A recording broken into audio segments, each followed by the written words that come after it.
Assalamualaikum dan salam sejahtera. Saya Muhammad Nazmir bin Samir, nomor metrik 2765311. Baiklah, pada hari ini saya akan membentangkan tugasan kumpulan kami yang terdiri daripada saya sendiri saja dengan memilih soalan nomor 1 yang berkaitan dengan isu mengenai ketirisan perolehan dan pelanggaran SOP perolehan dalam kalangan penjawat awam.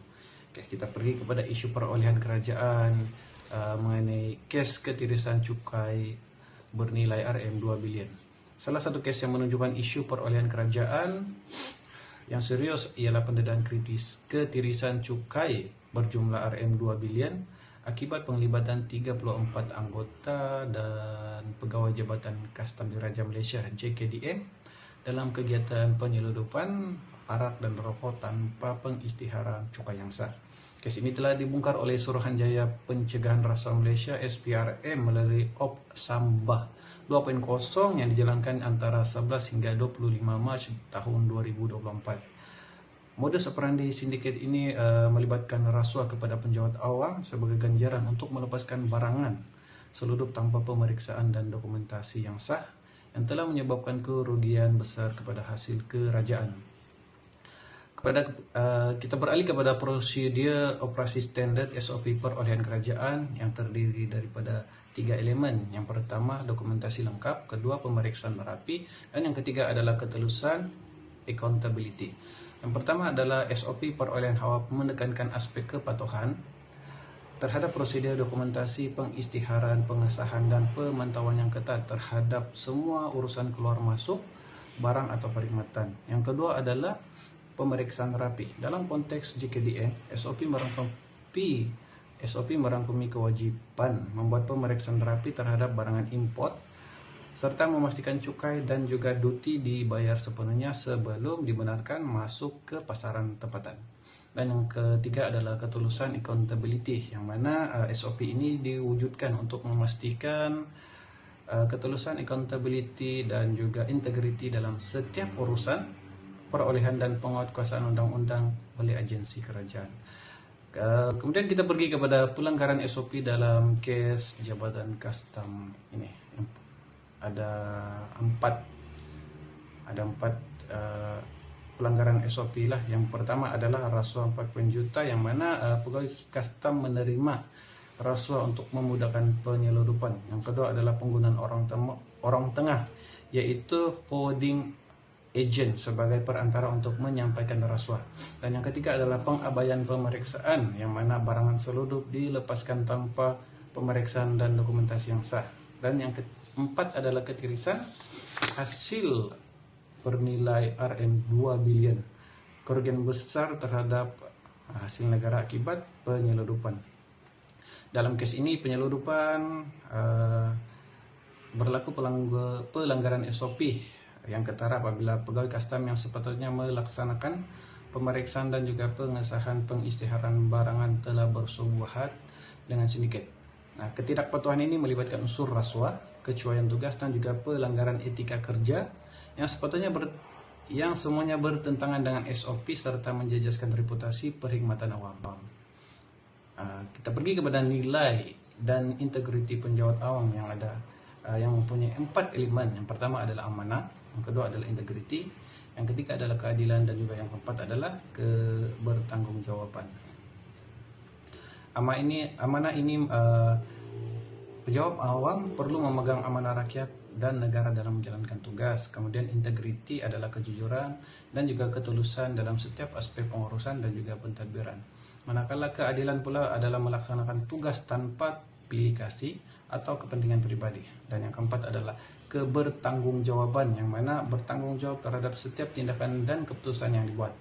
Nilai etika dan integriti dalam kalangan penjawat awam ini merupakan elemen asas yang sangat penting dan memastikan pentadbiran kerajaan berjalan dengan lancar, secara telus dan beraccountability. Dalam kes ketirisan hasil cukai negara sebanyak RM2 bilion ringgit, kejatuhan nilai etika dan juga integriti amat ketara apabila mereka dipercayai menerima rasuah lebih daripada bernilai RM4,7 juta daripada sindiket penyeludupan.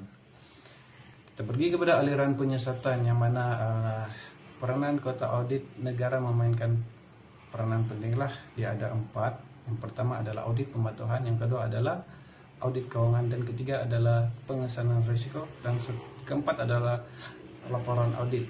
Oke, melalui yang pertama audit pematuhan ialah memeriksa sama ada peraturan, undang-undang dan SOP dipatuhi oleh agensi kerajaan seperti JKDM. Dan kedua adalah audit keuangan, yang mana menilai ketepatan rekod keuangan dan juga transaksi berkaitan, kutipan hasil dan juga perbelanjaan. Dan yang ketiga adalah pengesahan risiko, mengenal pasti bidang yang mempunyai kecenderungan tinggi untuk berlaku ketirisan.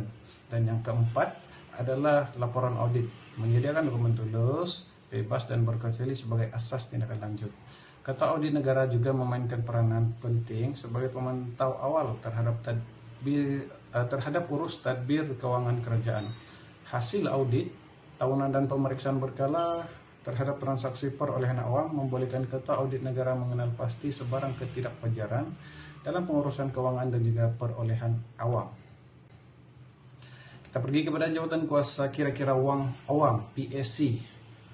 Ada 4 peranan jawatan kuasa kira-kira wang awam ini. Yang pertama adalah penerimaan laporan audit, di mana PSC menerima dan mengkaji laporan kata audit negara yang dibentangkan di Parlimen. Dan yang kedua adalah sesi pendengaran awam, yang mana menjalankan sesi pendengaran yang melibatkan kementerian, jabatan dan juga agensi yang terlibat untuk memberi penjelasan. Dan yang ketiga adalah semakan dokumentasi, yang mana menyemak rekod transaksi, prosedur dalaman, dan sistem pemantauan dalam agensi. Dan yang keempat adalah pembentangan SURE, yang mana membentangkan laporan dan juga SURE khusus kepada Parlimen dan tindakan lanjut. PSC ini terdiri daripada ahli Parlimen merentas pati akan menyemak laporan tersebut dan memanggil agensi berkaitan untuk menjelaskan isu yang tertimbul. PSC juga akan mengeluarkan SURE atau cadangan untuk tindakan pembetulan dan juga mencegah berulangnya salah laku yang sama. Dan kita pergi kepada peranan SPRM dalam penyiasatan dan pendakwaan. Dia ada 3 step, di mana risikan dan pengumpulan maklumat, mengumpul maklumat awal dan menjalankan risikan terhadap aktiviti yang mencurigakan. Dan yang kedua adalah tangkapan dan rampasan, yang mana